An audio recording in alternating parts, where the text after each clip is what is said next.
I wanted to start with a territorial land acknowledgement because we are on the traditional territories of the Songhees, Esquimalt, and Wasanich people, and so we are really excited to meet here today and respectfully gather on the territories of the Lekwungen people. And these folks still have a historical relationship with the land today, and a lot of them are still fighting for those rights as we speak. So we're really pleased to gather on their lands and to talk about our history as well. So it is with great pleasure that I get to introduce Ron Faris. My personal anecdote for Ron was we were at Federal Convention 2 years ago, and it was about 2 in the afternoon, and I got to call him up and be like, Ron, the party just endorsed your policy on dental care. So that was the last sort of major policy, well, no, I wouldn't say it's the last one, but that was the more recent policy contribution for Ron. But his roots in the party go way back. So he grew up in Vancouver, and his parents joined the CCF when it was first created, so he goes all the way back to before we were a party as an NDP. And he was a high school teacher. He was a president of the Vancouver CCF Youth Club in 1959 to 1961, so we're talking predating the Beatles, right? And really, you know, part of our foundation of our party here. He was also the president, a provincial organizer for the BC and the CCF in the 1960s. He has his PhD in adult education from the University of Toronto in the 1970s. And his brother has a PhD in moral theology. So that's why there's going to be a bit of a conversation about some of the underpinnings and history of our party with Christian socialism as well as some of our other roots, which is really exciting. And I can go over the list of the various things that Ron's done for the party, but needless to say, if you look behind the scenes, he's been propping us up with policy and advice as a consultant in various governments. In the 1990s, he was working really hard on lifelong learning in British Columbia, and we're really excited to have him as a member here in Saanich Gulf Island. We have a really diverse membership in our riding, and our roots go really deep, and one of the really important things about understanding our roots is learning about our history. So without any further ado, I'm going to invite Ron up to the front here to tell us a little bit about the history of the CCF NDP. And he's going to talk for a little while, then we have a bit of a break for more snacks, and then there'll be some participation and a group discussion, so we'll go from there. But without any further ado, Ron Faris, ladies and gentlemen.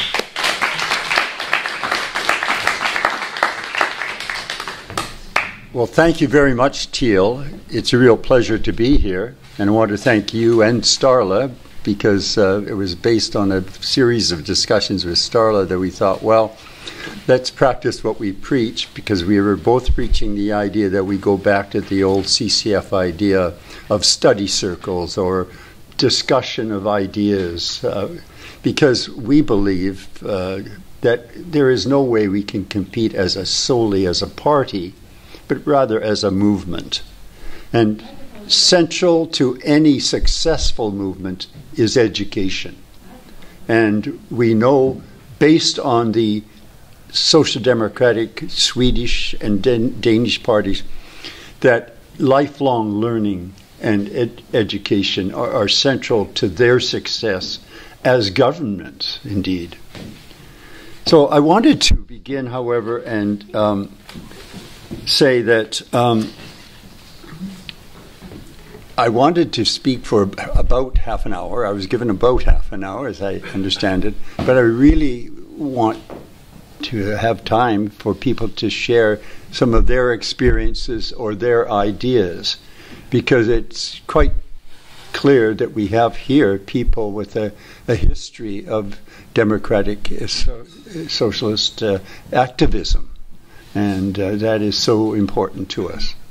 Now, I also wanted to say that I'll be talking about one of the threads of our democratic socialist movement here in Canada, the Christian socialist approach, but it is interwoven and interrelated to democratic Marxism as well as the Fabian or pragmatic humanist approach to democratic socialism. So with that, I'll just mention this, that I'm going to make one editorial comment, and that is, at a time of critical health challenges in terms of this recent flu epidemic, we once again thank Tommy Douglas and the CCF NDP pioneers who provided a single-payer system. What a contrast to the United States of America, where the poorest people, millions of them, may not be able to get medical care at a time of a pandemic. That is immoral in any philosophy or ideology that I know of. So I want to just begin by saying that I draw heavily on an outstanding book on the history of the CCF by a British Columbian. Walter Young was an old friend of mine. He was the head of the political science department at UVic, as some of you may know. This is a classic in my view. He refers to other classics, such as references to agrarian socialism and Kenneth McNaught's work on the CCF, etc. But my point is that this, to me, is the single best book because it uses information from all those previous wonderful sources. And I'm sure it's available in the public library or any college or university library if you haven't already got one. The other thing I wanted to mention is that I've brought some sample materials. One is my copy of the Regina Manifesto, which was produced in 1933. I couldn't dig out my Winnipeg Declaration of 1956, but it's equally important. But I did have a set, in fact, of Understanding the CCF, which was produced in the early 1950s. And this is one called Socialism, and was written by Alex MacDonald, who was our great Attorney General during the Barrett government. And I mention that because my background and that of my twin brother is we went, when we were age 16, to a number of CCF study circles or study groups. They welcomed us. They taught us parliamentary procedure. They taught us public speaking. They taught us the difference between democratic socialism and totalitarian approaches, whether it be fascism or communism. And, education was central to the CCF as a party movement.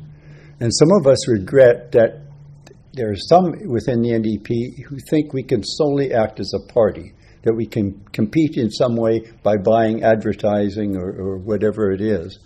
But it, in my view, is only possible for us to grow as a movement if we are at the grassroots and we engage people in thought and discussion and sharing of ideas related to, firstly, the conditions that we're facing, but also looking in future directions. So I promised towards the end of my talk, based on my discussion with Starla, that very briefly I'll comment on 2 or 3 of the issues I think that are going to be central to us in the coming years. Well, what I wanted to mention is this, that there was a transition from the CCF to the NDP. The CCF was created in 1933, and in 1961, the NDP was created based on a broadening with the Canadian Labour Congress. And in the experience that I had during that convention, where I was lucky enough to be a delegate, you could see the various threads, if I may call them, debating, etc. I was talking with Dorothy Steeves, who was an outstanding feminist and democratic Marxist in our party, when Colin Cameron came around. Colin, as you may know, was our wonderful finance minister in the NDP federal government. He had also been a CCF MLA from the Nanaimo region. Anyway, Dorothy was trying to convince me to support Hazen Argue, because I had a Tommy Douglas button on. And anyway, Colin came over and said, "No, Dorothy, they're both the same." And, she was trying to tell me that Hazen was a better socialist than Tommy, etc. Anyway, about 2 years later, as you may remember, Hazen joined the Liberals. So, anyway, so much for that. Anyway, let me just deal reasons why the CCF decided that it must move to a broader background in 1961. One was it was a victim of its own success. In 1927-28, when there was a minority government, J.S. Wordsworth and A.A. Heaps, who were Independent Labour Party members of Parliament, as well as a progressive group, including Agnes MacPhail, for example, who later became a very active CCFer. They were the balance of power. And they said, well, to Mackenzie King, if you want to continue in power, you must introduce old age pensions. And he did so in order to maintain power. We also had urged at that time that there be unemployment insurance.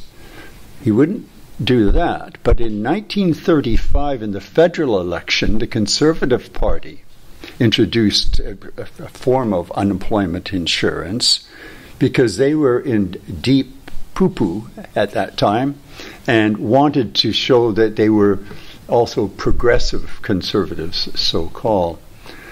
So it was the CCF in balance of power situations or at times of threat that we were able to be very successful in introducing our policies. For instance, in 1945, children's allowances were introduced by the Liberals because that was part of the NDP platform. And back in 1944, just a year before the federal election, two things happened. One was that the Gallup poll in August of 1944 showed that the CCF was tied federally with the Liberals.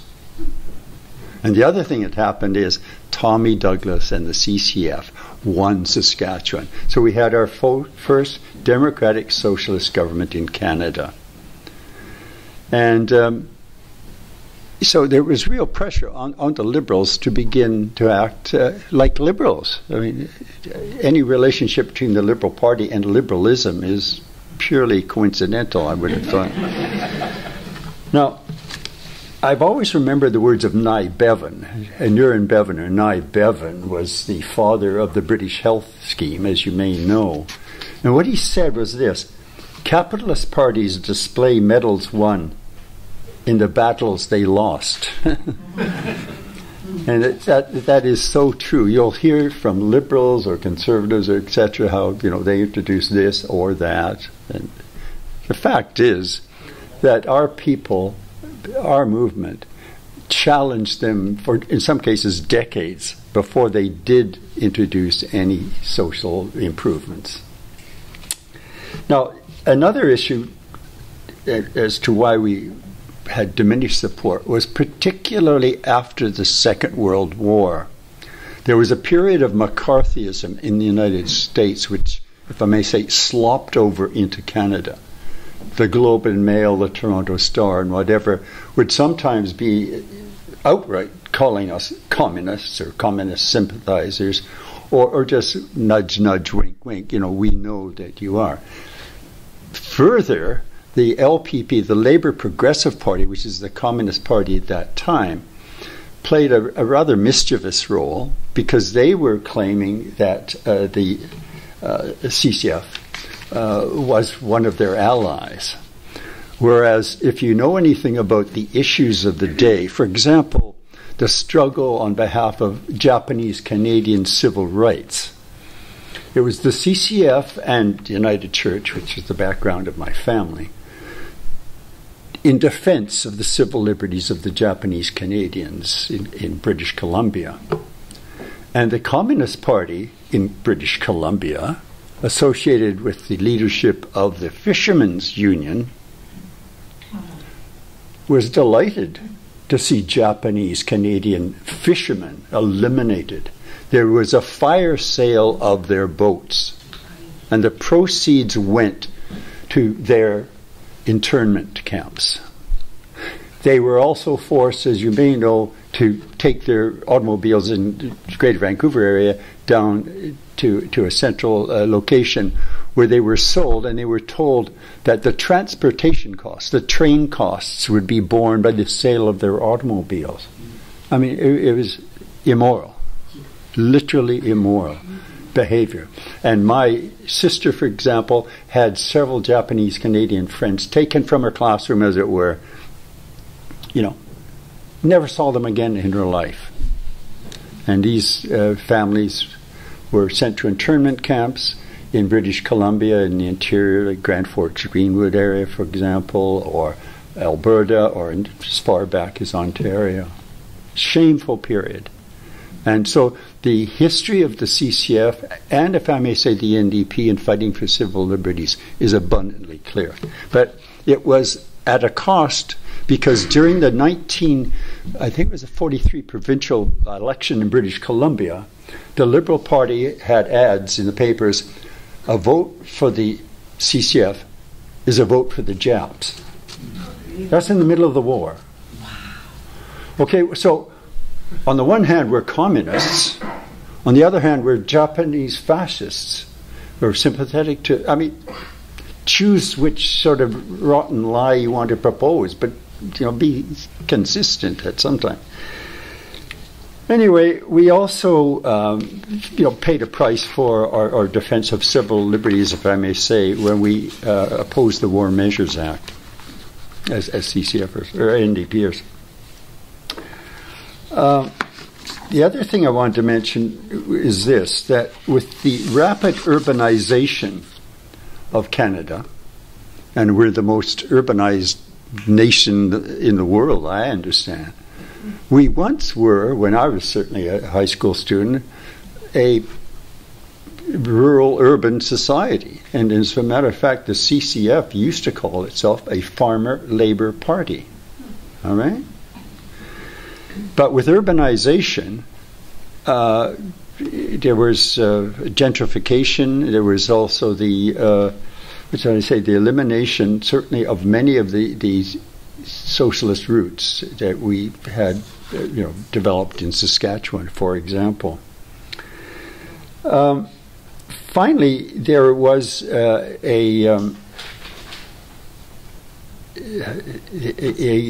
development of a middle class in Canada that ironically had been supported by the CCF, but came to be in part our undoing. After the Second World War, based partly on the pressure from the CCF, all veterans, men and women, were given free post-secondary education. Same thing happened in the United States. And all Canadian historians that I've ever read said that that policy, where almost 250,000 veterans received post-secondary education, was a prime reason for the development of a middle class in Canada. Now, some of that middle class forgot where they came from, as it were. Others never have. Many teachers, social workers, preachers, and others were the central core of the CCF in many ways, and always have been. And as were many of the women in the suffragette movement. My mother, for instance, was a supporter of the suffragettes. And the CCF, with people like Agnes MacPhail being among the leaders, helped in terms of the struggle for women's liberation also. And that's another topic that I hope we will discuss at some other time. But it's really a powerful sort of contribution that our movement has made, in my view, to a fairer and more just society. Now, I just wanted to comment in brief that the Regina Manifesto, and this is one of my copies of it, was produced in 1933 as a statement of beliefs and values. And later, in 1956, the Winnipeg Declaration expanded upon this, but in more relevant terms to the 1950s, etc. Now, it seems to me that we would do well to study both documents and think anew. Do we have a new declaration, as it were? Conditions and issues have changed. I mean, neither document, the Winnipeg Declaration nor the Regina Manifesto, mentioned climate change, for example. Now, just to go on, I wanted to mention briefly something about the contribution of the Christian socialists because that was what my home background was. And it presents a challenging and different view from some of the other views of democratic Marxists or of Fabian socialists, who were often humanists. Now, Reinhold Niebuhr, who some of you may know was another German refugee, a Protestant theologian, said, "Man's capacity for justice makes democracy possible. But man's inclination to injustice makes democracy necessary." Now, that is the Christian socialist position. I know there are some very good friends I have who think essentially people are good. We have within ourselves, beginning with ourselves, and within our societies, within humankind, the potential for good, or if I may say, for evil. And I point to the concentration camps of the Nazis as it just in our lifetime as a concrete evil that human beings can devolve to. Anyway, there's that sort of important difference between Christian socialists and some other socialists who believe in a more liberal view of human nature. But the Christian socialists are really Judeo-Christian socialists. They draw upon the words of the prophets of the Old Testament. And as a matter of fact, it's somewhat ironic, but that when J.S. Wordsworth was speaking during the general strike in Winnipeg, he was charged with sedition. And what were the seditious words that he had used? He said, let me just take it here. Yeah. He had said, "Woe to those who make unjust laws, to those who issue oppressive decrees, to deprive the poor of their rights, and withhold justice from the oppressed of my people, making widows their prey, and robbing the fatherless." He was charged with sedition by the police for saying that. But previously, Isaiah had said that in the 10th chapter. All right? Further, Micah, for example, says, what does the Lord require of you? It's quite simple. To act justly, to love mercy, and to walk humbly with your God. Every great philosophy and religion that I know of believes in the golden rule. Do unto others as you would have done unto you. It's quite simple, but it's a principle of socialism in my view. Finally, what did Jeremiah say?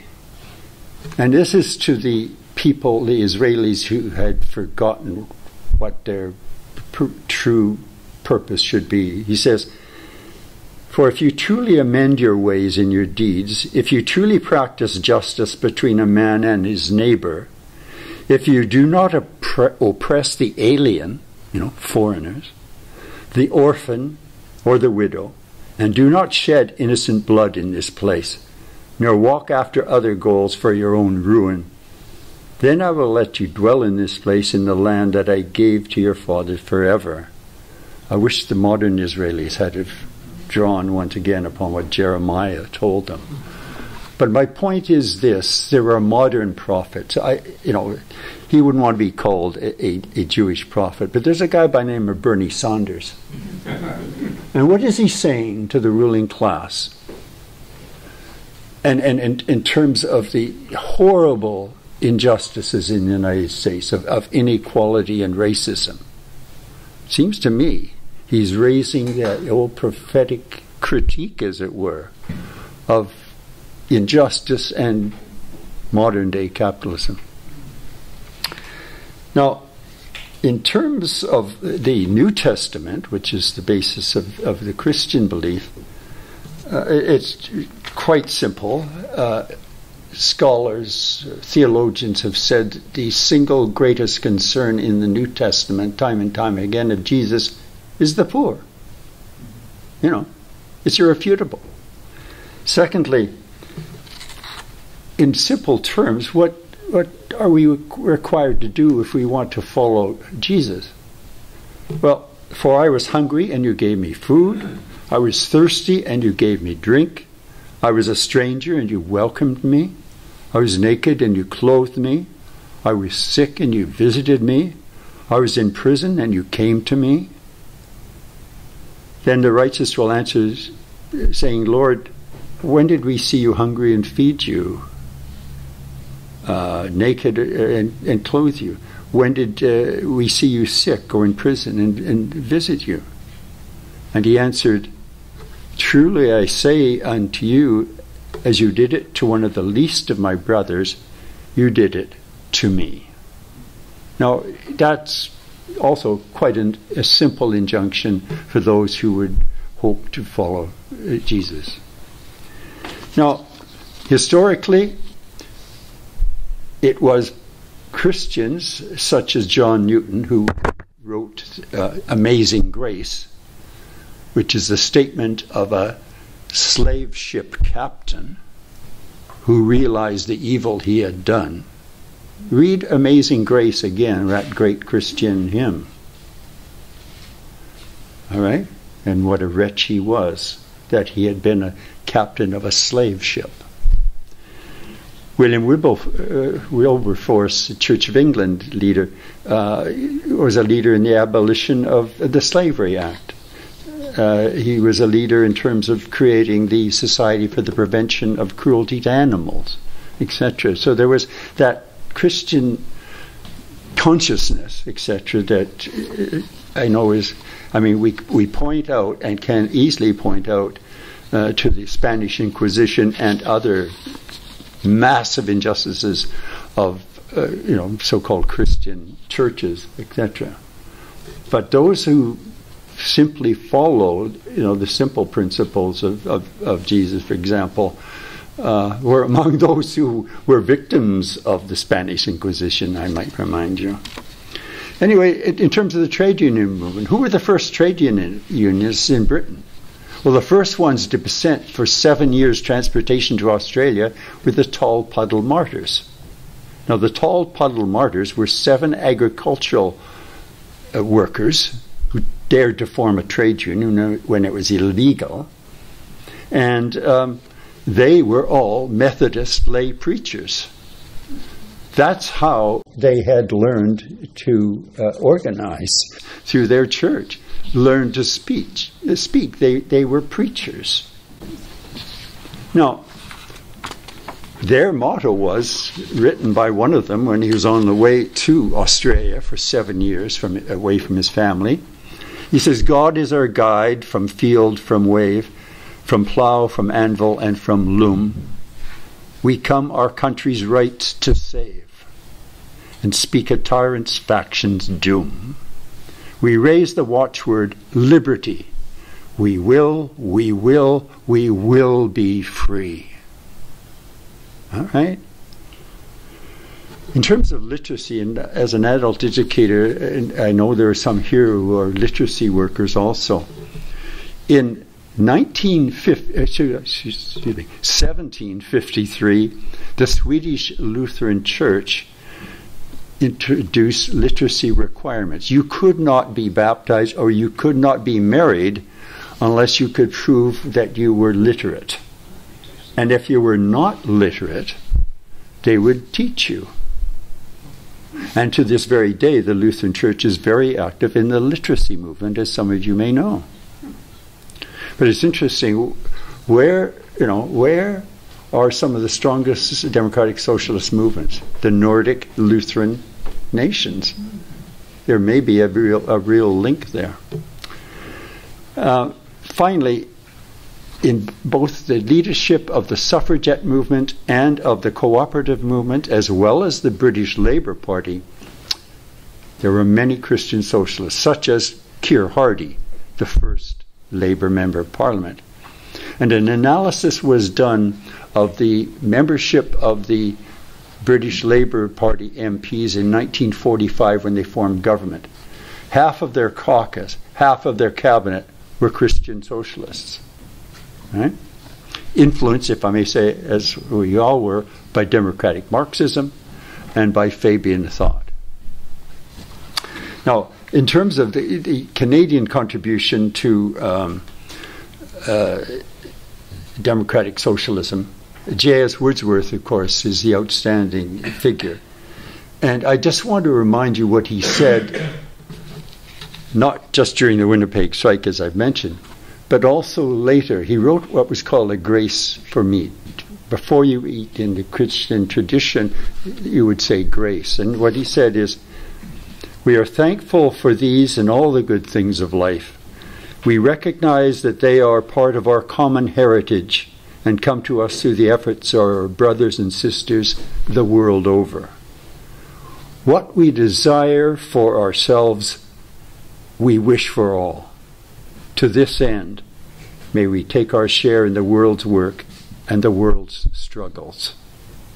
A profound democratic socialist, Christian socialist statement in my view. Now, finally, I want to talk about Tommy Douglas. Dear Tommy. I mean, some of us knew him personally. When I was a CCF youth leader in Vancouver at the Forum in 1960 in the last provincial election, Tommy, as usual, used to come and help our campaign. So I got up and I introduced him, and then there was a podium. Then they put a wooden Coke box, and Tommy stood on the Coke box. Nobody knew it except me. Some of us behind him looking up.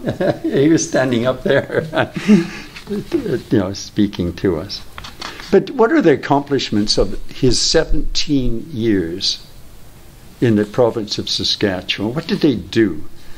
Well, they provided the first medical, dental, and drug coverage for those in greatest need. They introduced free air ambulance service, especially for rural Saskatchewan. They provided the first universal coverage for hospitalization. They introduced a budget bureau and economic advisory and a planning board under Tommy Shoyama, by the way, a Japanese Canadian from British Columbia who had to flee, with his family to an internment camp. They introduced the first government insurance agency, including automobile insurance.